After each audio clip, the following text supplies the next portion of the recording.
महाराज शांतनु के पुत्र विचित्र वीर्य निसंतान थे। बिना संतान के ही युवा अवस्था में विचित्र वीर्य की भी मृत्यु हो गई। अब सत्यवती के सामने प्रश्न आ खड़ा हुआ कि हस्तिनापुर का राज्य कौन संभालेगा। देवव्रत भीष्म आजन्म ब्रह्मचार्य का पालन करने का व्रत ले चुके थे और राज सिंहासन उन्होंने सत्यवती के पुत्रों के लिए त्याग दिया था, किंतु दोनों ही पुत्र निसंतान चले गए थे। सत्यवती गहरी चिंता में थी। इसी चिंता में उसने भीष्म को अपने कक्ष में बुलाया। भीष्म के आने पर वे बोली, वीर देवव्रत, तुम अपनी भीष्म प्रतिज्ञा से बंधे हो। अब तुम ही बताओ, मैं यह राज्य किसे सौंपूं? माते, मैं आपके प्रश्न का उत्तर देने में असमर्थ हूँ। मैं अपनी मर्यादा से बंधा हूँ। भीष्म ने उत्तर दिया, ठीक है, फिर रथ तैयार कराओ। हमें मुनिवर वेद व्यास के पास जाना है। लेकिन उनके पास क्यों? इसलिए वत्स की वेद व्यास कृष्णा द्वैपायन व्यास मेरा वैसा ही पुत्र है जिस प्रकार चित्रांगद और विचित्र वीर्य थे। यह आप क्या कह रही हैं माते? भीष्म ने हैरानी से पूछा। वही तो जो तुम सुन रहे हो, सत्यवती ने कहा। तुम अपनी प्रतिज्ञा से बंधे हो और मुझे हस्तिनापुर को उत्तराधिकारी देना है। इसके लिए अब एक ही मार्ग बचा है कि मैं अपनी दोनों पुत्र वधुओं को नियोग के द्वारा पुत्रवती बनवा दूं। क्या वेद व्यास इस नियोग के लिए तैयार होंगे? क्यों नहीं होंगे? वह मेरा पुत्र है, मेरी आज्ञा को मानना उसका धर्म है। किंतु माते, वह आपका पुत्र कैसे है?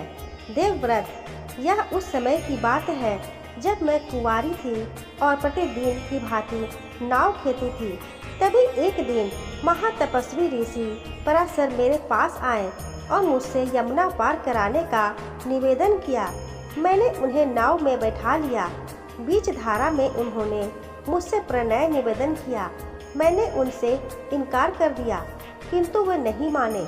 उन्होंने मुझ मत्स्यगंधा को अति रूपवती नारी और सदैव कुंवारी बने रहने का वरदान दिया और अपने तपोबल से मुझे पुत्र रत्न की प्राप्ति कराई थी।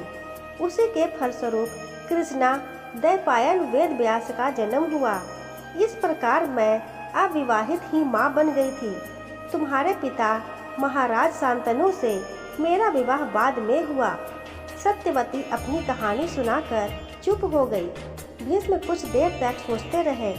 तभी सत्यवती ने कहा, पुत्र, नियोग द्वारा वंश परंपरा चलाने के लिए किसी पर पुरुष का सहयोग पाना शास्त्र सहमत है।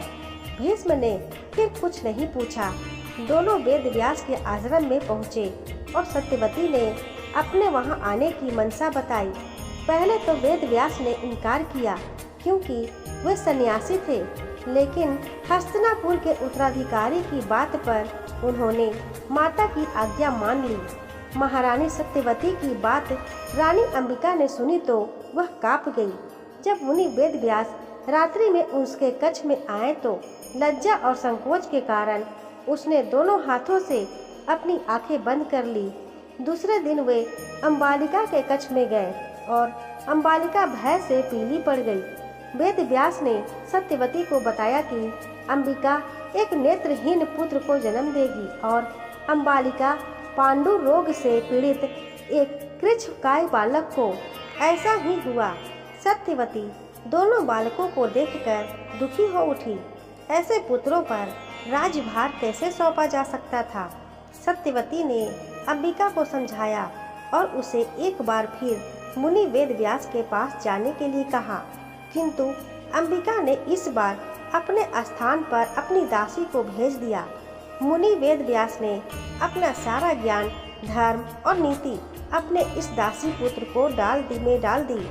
इस प्रकार वेद व्यास की कृपा से अंबिका ने धृतराष्ट्र को, अंबालिका ने पांडु को और दासी ने धर्मात्मा विदुर को जन्म दिया। समय के साथ साथ तीनों बालक बड़े होते चले गए। धनुर्विद्या में पांडु सिद्ध हस्त थे। धनुराष्ट्र में शरीर में और हाथियों का बल था और विदुर तो अत्यंत नीति कुशल थे।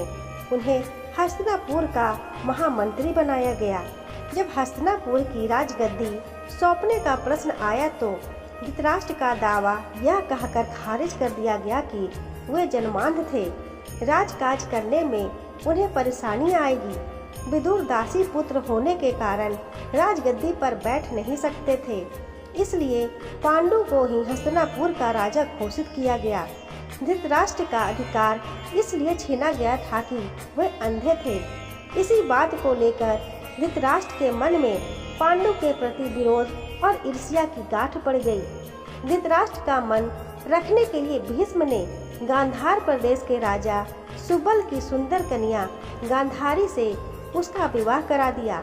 तब गांधारी को पता नहीं था कि धृतराष्ट्र अंधे हैं। जब उसे अपने पति के नेत्रहीन होने का पता चला तो उसे बहुत दुख हुआ। उसने भी अपनी आंखों पर पट्टी बांध ली ताकि उसके पति को अंधा होने का एहसास न सताए।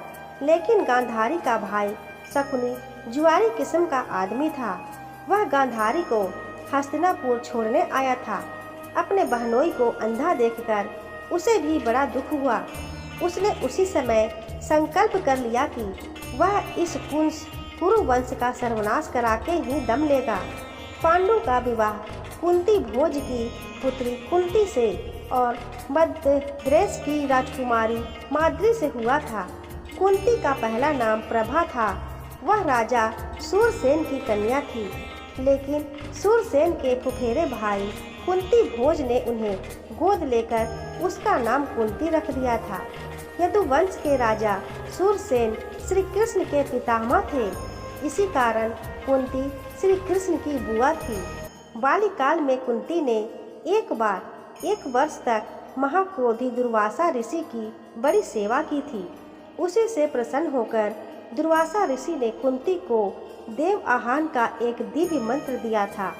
उस मंत्र के द्वारा वह किसी भी देवता को पुकार कर पुत्र प्राप्त कर सकती थी। दिव्य दृष्टि से दुर्वासा जानते थे कि कुंती का पति संतान उत्पन्न नहीं कर सकेगा। युवा होने पर एक दिन कुंती ने कौतूहलवश मंत्र पढ़कर सूर्यदेव का आवाहन किया तो सूर्यदेव प्रकट हो गए। वो बोले, हे सुंदरी, तुमने मेरा आवाहन किया है, मैं तुम्हें पुत्र दान करने आया हूँ। नहीं, कुंती भयभीत हो उठी और बोली, हे सूर्यदेव, मैं कुंवारी हूँ। मैंने तो कौतूहलवश ही दुर्वासा ऋषि के मंत्र की परीक्षा करने के लिए देखा था। मेरे अपराध को क्षमा करें। परंतु मंत्र के प्रभाव के अधीन सूर्यदेव बिना पुत्र दान किए नहीं जा सकते थे। उन्होंने कुंती को समझाया, घबराओ मत सुंदरी, तुम्हें दिव्य पुत्र प्राप्त होगा और तुम्हारी मर्यादा भी भंग नहीं होगी। ऐसा कहकर सूर्यदेव कुंती को पुत्र प्रदान करके अंतर्धान हो गए। कुंती लोक निंदा के भय से परेशान हो उठी। उसने अपने पुत्र को एक संदूक में रखा और नदी में बहा दिया। वह पुत्र दिव्य कवच व कुंडलों को धारण किए हुए था। बाद में उसे अधीर रथ नामक रथी ने नदी में से निकाला और पाला। बड़ा होने पर यह बालक महारथी कर्ण के नाम से प्रसिद्ध हुआ। कुंती ने उसका त्याग कर दिया था, परंतु उसे वह कभी भूल नहीं पाई थी। कुंती भोज ने जब कुंती का स्वयंवर रचाया तो कुंती ने महाराज पांडु के गले में वरमाला डालकर उन्हें अपना पति बनाया। उन दिनों राजा लोग कई रानियां रख सकते थे। पांडु ने अपना दूसरा विवाह मद्रराज की कन्या माद्री से किया था। विदुर ने भी एक अत्यंत धर्मपरायण युवती से विवाह कर लिया था। एक बार महाराज पांडु वन में शिकार करने गए। वहां उन्होंने एकांत में वार्तालाप में मग्न एक ऋषि की हत्या कर दी, जो मृगछाला वस्त्र पहने अपनी स्त्री के साथ प्रेमालाप में लीन था। वान से घायल हुए ऋषि ने पांडु को शाप दिया कि जिस प्रकार अपनी पत्नी के साथ मैं अपनी जान दे रहा हूँ, उसी प्रकार तेरा भी अंत होगा। दुखी पांडु अपनी दोनों पत्नियों से दूर दूर रहने लगे। एक बार वे अपनी दोनों पत्नियों के साथ वन विहार के लिए गए। वहाँ कुंती ने उन्हें दुर्वासा ऋषि के मंत्र के बारे में बताया। राजा पांडु ने उस मंत्र के द्वारा हस्तिनापुर का उत्तराधिकारी प्राप्त करने की अनुमति दे दी। तब कुंती ने मंत्र शक्ति के द्वारा धर्मराज का आवाहन किया तो उसके गर्भ से युधिष्ठिर का जन्म हुआ। दूसरी बार उसने पवन देव का आवाहन किया तो भीम पैदा हुआ और तीसरी बार देवराज इंद्र का आवाहन किया तो अर्जुन पैदा हुआ। कुंती को संतानवती होते देखकर माद्री ने अपने लिए अश्विनी कुमारों का आवाहन कराया। अश्विनी कुमारों से माद्री ने 2 पुत्रों नकुल और सहदेव को जन्म दिया। एक दिन विहार करते हुए महाराज पांडु माद्री के साथ प्रेमालाप करने को आतुर हो उठे। वे उस ऋषि का शाप भूल गए और माद्री से प्रेमालाप करने लगे। उसी समय उनका देहावसान हो गया। माद्री ने तत्काल चिता तैयार कराई और अपने पति के साथ ही चिता में बैठकर सती हो गई। कुंती के ऊपर 5 बच्चों के भरण पोषण का भार आ पड़ा। वह चाहकर भी अपने स्वामी के साथ सती नहीं हो सकी। वन में ऋषि मुनियों के आग्रह पर और हस्तिनापुर से भीष्म के बुलाने पर कुंती अपने 5 पुत्रों को लेकर हस्तिनापुर आ गई। हस्तिनापुर में भीष्म ने कुंती और उसके पुत्रों का स्वागत किया। इस बीच महाराज धृतराष्ट्र की पत्नी गांधारी भी गर्भवती हो चुकी थी। उसने 2 वर्ष तक एक लोह पिंड जैसे मांस पिंड को अपने गर्भ में रखा था। उसे जब वन में कुंती के पुत्र युधिष्ठिर के जन्म लेने का समाचार मिला तो वह बहुत दुखी हुई। महारानी सत्यवती के द्वारा उसने महर्षि वेद व्यास को बुलवाया।